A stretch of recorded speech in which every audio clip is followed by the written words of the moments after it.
नमस्कार दोस्तों, target with PS Parihar channel में आपका स्वागत है। आज की इस वीडियो में हम लोग बात करेंगे माध्यमिक शिक्षा सेवा चयन बोर्ड द्वारा आयोजित टीजीटी परीक्षा की आंसर की के बारे में। इस वीडियो में हम लोग हिंदी की आंसर की चर्चा करेंगे, तो आइए शुरू करते हैं।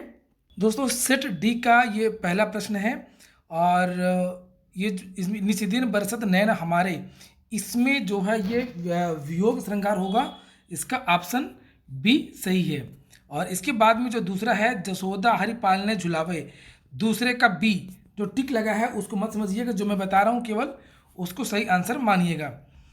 और फिर है कि इनमें से किस बोली का संबंध बिहारी हिंदी से नहीं है, तो बिहारी हिंदी का अवधि से नहीं है, तो इसका ऑप्शन तीसरे का ए हो जाएगा। इसके बाद में है मगही किस प्रदेश की बोली है, तो आप लोग जानते हैं कि मगही ये बिहार की भाषा है। इसके बाद में जो अगला प्रश्न है सिंधी भाषा का विकास अपभ्रंश की किस बोली से माना गया है, तो ये ब्राह्मण भाषा है। इसका ऑप्शन ए सही है। हिंदू मग पर पाँव न राखियो, तो जो इसका सही आंसर है वो है अवधि। इसका ऑप्शन जो ये सी है वही सही होगा।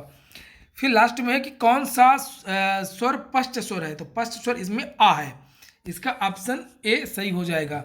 इसके बाद में जो आठवां प्रश्न है कि निम्नलिखित में से कौन देशज शब्द है, तो देशज इसमें खिड़की है। इसका ऑप्शन ए सही हो जाएगा। नवा प्रश्न है कि निम्नलिखित में से कौन तालव्य ध्वनि है, तो तालव्य ध्वनि जो है ये चा है, तो चा तालव्य ध्वनि हो जाएगी। दोस्तों, अगर ये वीडियो आपके काम के हों, आपको अच्छा लगता हो तो वीडियो को लाइक अवश्य कर दें। जिन मित्रों ने इस चैनल को सब्सक्राइब ना किया हो तो सब्सक्राइब भी कर लें। अब हम लोग देखते हैं 10वें प्रश्न को। इनमें से कौन सी लिपि नहीं है, तो वो अंग्रेजी नहीं है। इसका ऑप्शन डी सही हो जाएगा। छा ध्वनि का उच्चारण, ये जो तालव्य है ये तालव्य होता है और फिर उसके प्राण सूख गए, तो ये बहुवचन हो जाएगा। इसका 12 नंबर का बी सही होगा। फिर है सज्जन का विच्छेद क्या होगा, तो सज्जन का जो विच्छेद होता है वो होता है सत प्लस जन, तो इसका जो ऑप्शन बी है यही सही होगा। और फिर है 14वां ऋण मुक्त में से कौन सा समास है, तो ऋण मुक्त में अपदान समास होगा। इसका ऑप्शन डी सही है। इसके बाद में जो 15वां प्रश्न है इनमें से एक मोक्ष का पर्यायवाची शब्द है, तो ये निर्वाण होता है। और इसके बाद में जो चर्म शब्द का समानार्थक जो शब्द है वो होता है चरम। और इसके बाद में जो 17वां प्रश्न है खाक में मिलाना मतलब नष्ट कर देना, इसका ऑप्शन सी सही हो जाएगा। फिर है 18वां निम्नलिखित में से कौन सी कालिदास की दूसरी रचना, ये प्रश्न ही गलत हो गया है। तो कालिदास की जो दूसरी रचना है वो कुमार संभव है, जो इसमें नहीं दिया हुआ है। और इसके बाद में है मालती माधव किसकी रचना है, तो मालती माधव जो है ये भवभूति की रचना है। इसका ऑप्शन बी सही हो जाएगा। दश कुमार चरित्र ये किसकी रचना है, तो ये दंडी की रचना है। इसका ऑप्शन बी सही हो जाएगा। इसके बाद में जो अगला प्रश्न है कि रामू घर से निकला, तो रामू घर से निकला ये भी अपदान कारक होगा। और गठरी कौन सा शब्द है, तो गठरी आप लोग जान रहे हैं कि गठरी ये स्त्रीलिंग होता है, ये ए है। अत्याचार शब्द में कौन सी संधि है, तो अत्याचार में यण संधि है। दोस्तों, अगर पेपर के पैटर्न की बात की जाए तो पेपर में लगभग 50-60 प्रश्न तो सरल थे, आसान थे, और 30-40 प्रश्न काफ़ी कठिन थे, विद्यार्थियों को काफ़ी दिक्कत हुई। और उसके बाद में उत्तर दक्षिण, ये 24 नंबर प्रश्न है, उत्तर दक्षिण में कौन सा समास है, तो उत्तर दक्षिण ये समान है, दोनों का समान अर्थ है, ये द्वंद्व समास होगा। फिर है राम रावण ममार, तो इसमें लिट लगा रही है, इसका ऑप्शन ए सही हो जाएगा। फिर है मति शब्द में कौन सी विभक्ति है, तो इसमें जो है इसका भी ऑप्शन ए यानी कि प्रथमा सही होगा। इसके बाद में जो अगला प्रश्न है कि इदम रमेशस्य पुस्तकम अस्ति, तो इसका ऑप्शन ए सही है, यह रमेश की पुस्तक है। और इसको 28वां है कि बालिका गच्छन्ति अस्ति, तो बालिका जा रही है। इसका ऑप्शन डी सही हो जाएगा। इसके बाद में जो अगला प्रश्न है सूफी साधना के 4 पड़ावों में इनमें से कौन सा नहीं है, तो इसका जो सही आंसर 29 का सी मलकत, इसका मलकत होगा। और इसके बाद में जो अगला प्रश्न है कि कुआनो नदी ये सर्वेश्वर दयाल सक्सेना, ये बिल्कुल सही है, इसका ऑप्शन ए। इसके बाद में है नाथ संप्रदाय के प्रवर्तक, देखिए ये कई बार पूछा गया है, फिर से इस प्रश्न ने रिपीट किया है। 31वें का एक गोरखनाथ है। और इसके बाद में जो अगला प्रश्न है महापुराण के रचनाकार कौन है, तो ये है पुष्यदंत, इसका ऑप्शन बी सही हो जाएगा। फिर प्रश्न है कि रस मंजरी किस कवि की कृति है, तो रसमंजरी ये नंददास, जो ऑप्शन सी है इसका, ये बिल्कुल सही है, नंददास है। इसके बाद में है मृगावती के जो रचनाकार हैं वो कौन है, तो इसका भी ऑप्शन सी कुतुबन बिल्कुल सही है। भ्रमर गीत का उपजीव्य ग्रंथ कौन सा है, तो भ्रमर गीत का जो है ये है श्रीमद् भागवत महापुराण, इसका ऑप्शन ए सही है। विनय पत्रिका की रचना किस भाषा में हुई थी, तो विनय पत्रिका की ये ब्रजभाषा है, इसका ऑप्शन बी सही हो जाएगा। इनमें से कौन संत कवि नहीं है, तो संत कवि इनमें से तुलसीदास नहीं है, इसका ऑप्शन बी सही है। अगला प्रश्न है राघव चेतन, तो कुतुबन द्वारा जो रचित ग्रंथ है वो है, कुतुबन द्वारा जो रचित ग्रंथ है इसका नाम है मृगावती, इसका ऑप्शन ए सही है। और ये जो राघव चेतन वाला है 38 नंबर 38, उसका जो सही आंसर है वो पद्मावत है, इसका ऑप्शन सी सही होगा। और 39वें का ऑप्शन ए सही होगा, इसको आप लोग करेक्ट कर लीजिए। 40वां प्रश्न है कि राम भक्त शाखा में रसिकोपासना का समावेश किसने किया, तो ये अग्रदास है, इसका ऑप्शन बी सही हो जाएगा, 40वें का बी। और फिर है 41वां है मदनाष्टक के रचयिता का नाम बताइए, तो मदनाष्टक के जो रचयिता हैं वो है रहीम, इसका ऑप्शन सी सही हो जाएगा। केशव दास को किस वर्ग में रखना समीचीन है, तो ये रीतिबद्ध कवि हैं, और रीतिबद्ध कवि इसका ऑप्शन ए सही हो जाएगा। फिर शिवा बावनी के रचयिता का नाम बताइए, शिवा बावनी के रचयिता का नाम भूषण है, इसका जो 43वें का ऑप्शन सी सही हो जाएगा। फिर भारतेंदु युग का एक अन्य नाम क्या है, तो ये पुनर्जागरण काल है, इसका ऑप्शन सी सही हो जाएगा। भारतेंदु युगीन लेखक कौन है, तो वो पंडित प्रताप नारायण मिश्र हैं, इसका ऑप्शन ए है 45वें का। और इसके बाद में जो है तार सप्तक का प्रकाशन 1943 बिल्कुल सही है, ऑप्शन डी इसका सही हो जाएगा। इनमें से कौन सा उपन्यास यशपाल का नहीं है, तो यशपाल का जो उपन्यास नहीं है वो है ऑप्शन बी कब तक पुकारूं। इसके बाद में है तीसरा सप्तक कब शुरू हुआ, तो 1959, इसका ऑप्शन बी सही हो जाएगा 48वें का।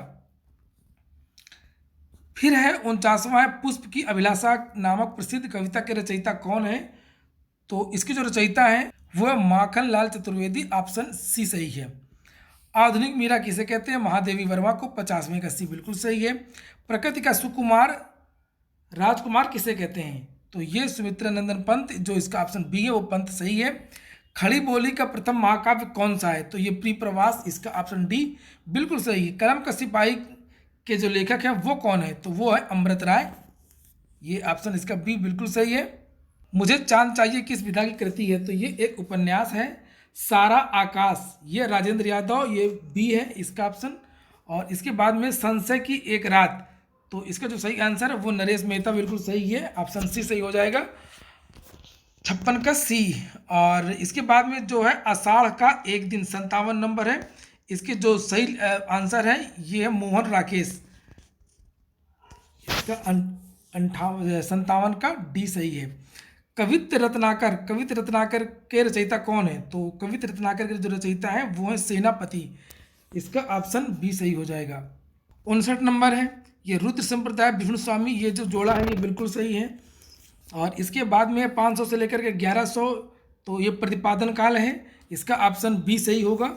इसके बाद में जो अगला प्रश्न है निर्धन के धनसी तुमाई, चूँकि सी लग गया है तो ये उत्प्रेक्षा अलंकार है। और रहीमन पानी राखिए, ये तो दोहा है, बहुत प्रसिद्ध दोहा है। और करते अभिषेक पयोद हैं, तो ये उल्लाला है, इसका ऑप्शन सी बिल्कुल सही है, 63 का। कहा कैकेयी ने सक्रोध, तो यह रौद्र रस है, इसका ऑप्शन डी सही होगा। बहुत ज़्यादा मैं डीपली नहीं जाऊंगा, नहीं तो वीडियो बहुत लंबा हो जाएगा। पायो जी मैंने राम रतन धन पायो, ये भक्ति रस है, और इसका जो ऑप्शन सी है वही सही होगा। ब्रज भाषा का जो विकास है ये शौरसेनी है, ये ऑप्शन सी सही हो जाएगा, 66 का सी। आगरा किस बोली का क्षेत्र है, तो आगरा जो है ये ब्रज भाषा का है। इनमें से कौन सी ध्वनि संयुक्त व्यंजन है, तो वो क्या, इसका जो ऑप्शन ए है वही इसका सही आंसर होगा, 68 का ए।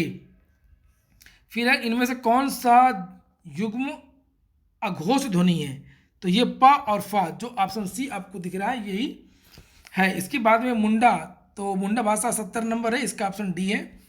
निम्नलिखित में से कौन सा शब्द नीलकंठ में है, तो ये योग रूढ़ है, इसका ऑप्शन सी बिल्कुल सही है, 71 नंबर। और इनमें से कौन महाप्राण ध्वनि नहीं है, तो जो महाप्राण ध्वनि नहीं है वो दो हैं वो असल में, जा और टा। तो जा और टा, ये इसके दो ऑप्शन होंगे। और फिर हिंदी को राजभाषा के रूप में संवैधानिक मान्यता कब मिली? ये प्रश्न गलत हो गया है। 14 सितंबर 1949 को हुआ था। अब इसमें ये विकल्प ही नहीं है। और अशोक ने पत्र पढ़ा, इस वाक्य में कौन सा कारक है? तो ये कर्ता कारक है, अशोक ने पढ़ा है। हालांकि अंडरलाइन इसमें नहीं दिया गया है, नहीं तो इनको यहाँ पर इस तरह से देना चाहिए। इसके बाद में जो अगला प्रश्न, कौन सा शब्द पुल्लिंग है? तो ये खटमल है, सी सही हो जाएगा। चंद्रमुख में कौन सा समास है? तो चंद्रमुख में कर्मधारय समास है, इसका ऑप्शन सी सही हो जाएगा। मैं आदर सहित नमस्कार करता हूँ, इसका जो सही है वो होगा मैं सादर नमस्कार करता हूँ, ऑप्शन डी इसका बिल्कुल सही होगा। इसके बाद में जो अगला है वो हर्ष का विलोम जो होता है वो होता है विषाद, ऑप्शन ए सही होगा। जो समाचार भेजता हो उसे संवाददाता कहते हैं, आप लोगों ने सही कर लिया होगा।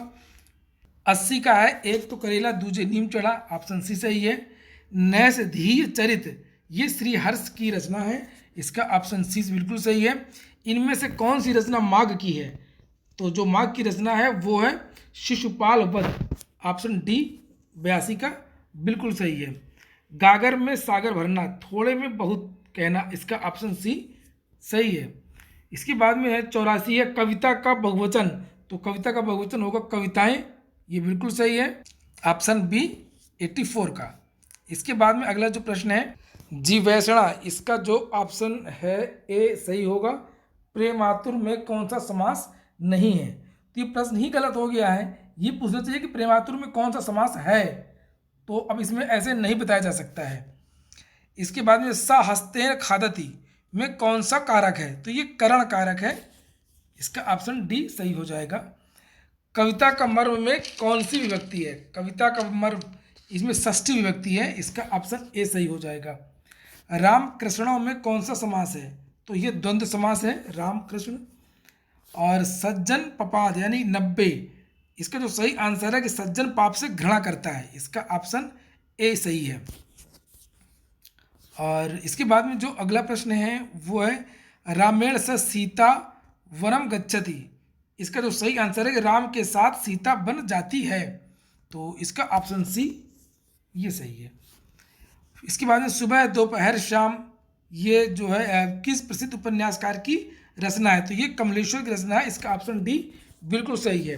राहुल सांकृत्यायन ने हिंदी का पहला कवि किसे माना है? 93 का जो है ये सी सही हो जाएगा। किस इतिहास लेखक ने अपने इतिहास ग्रंथ में लगभग 5000 कवियों का विवरण दिया है? तो 5000 कवियों का जो विवरण दिया है वो मिस्र बंधुओं ने दिया है, ऑप्शन ए इसका बिल्कुल सही हो जाएगा। फिर है गौड़ीय संप्रदाय के प्रवर्तक कौन थे? तो वो सी सही है, चैतन्य महाप्रभु। इसके बाद में जो अगला प्रश्न है वो है अष्ट छाप में कवियों की संख्या कितनी थी?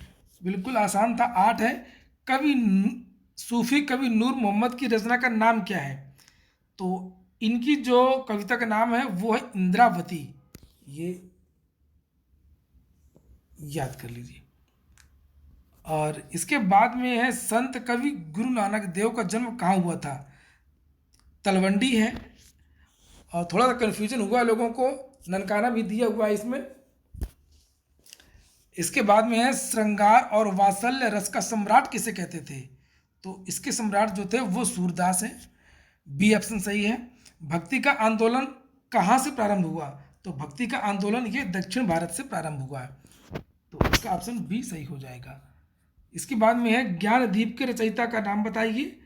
तो ये शेख नबी 101 का डी। और इसके बाद में जो अगला प्रश्न है कि सूरदास के दृष्टकूट पद यानी कि 102, इसका जो है ये साहित्य लहरी है, बी। और फिर है इनमें से कौन सी कृति केशवदास की नहीं है? तो अनेकार्थ मंजरी बिल्कुल सही टिक लगा है, ये ऑप्शन सी सही है। रामचंद्र शुक्ल ने रीतिकाल का समय माना है 1700 से लेकर के 1900, ऑप्शन बी बिल्कुल सही है।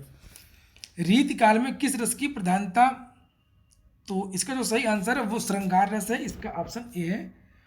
इसके बाद में है इनमें से रीतिकाल का कौन सा कवि 106 नंबर है, इसका है सेनापति। तो इसका ऑप्शन सी सही हो जाएगा, 106 का सी सही है। इसके बाद में जो अगला प्रश्न है 107 नंबर है, ब्राह्मण पत्र के संस्थापक संपादक का नाम बताइए। प्रताप नारायण मिश्र, ये काफ़ी विद्यार्थियों ने इसको कर लिया है, ये आसान था। इनमें से कौन छायावादी कवि नहीं है? तो वो शिव मंगल सुमन। तो ऑप्शन डी सही है, कुरु कुरु स्वाहा। इसका जो सही आंसर है वो मनोहर श्याम जोशी, ऑप्शन डी सही है। आवारा मसीहा विष्णु प्रभाकर, ऑप्शन बी 110 का। कामायनी में कुल कितने? तो ये इसका 15वां है, डी। और इसके बाद में जो अगला प्रश्न है, रत्नाकर कृत उद्धव शतक, तो ये है ब्रजभाषा, 112 का बी बिल्कुल सही हो जाएगा। किस नाटक में नारी के 113 नंबर है? ये ध्रुवस्वामिनी का है, बहुत सही है, और टिक लगा भी सही है। और इनमें से किसने ऐतिहासिक नाटक सबसे ज़्यादा लिखी है? तो वो जयशंकर प्रसाद हैं। इसके बाद में 1975 में कविता को क्या नाम दिया गया? 115 नंबर है, कविता को जो नाम दिया गया वो समकालीन कविता का नाम दिया गया था, ऑप्शन बी सही हो जाएगा। दोस्तों, अगर ये वीडियो पसंद आ रहा हो, अगर आपको लगता हो कि ये चैनल आपके काम का है, तो इस चैनल को सब्सक्राइब अवश्य कर लें। अगर आप लोग किसी भी सरकारी नौकरी की तैयारी कर रहे हैं तो ये चैनल आपके लिए है। इसके बाद में जो अगला प्रश्न है 116 नंबर है, राग दरबारी उपन्यास के लेखक कौन है? 116 नंबर। तो राग दरबारी के जो लेखक हैं वो श्रीलाल शुक्ल हैं, इसका ऑप्शन डी सही हो जाएगा। इसके बाद में जो अगला प्रश्न है कि सचेतन कहानी का प्रवर्तक महीप सिंह, इसका ऑप्शन बी बिल्कुल सही हो जाएगा।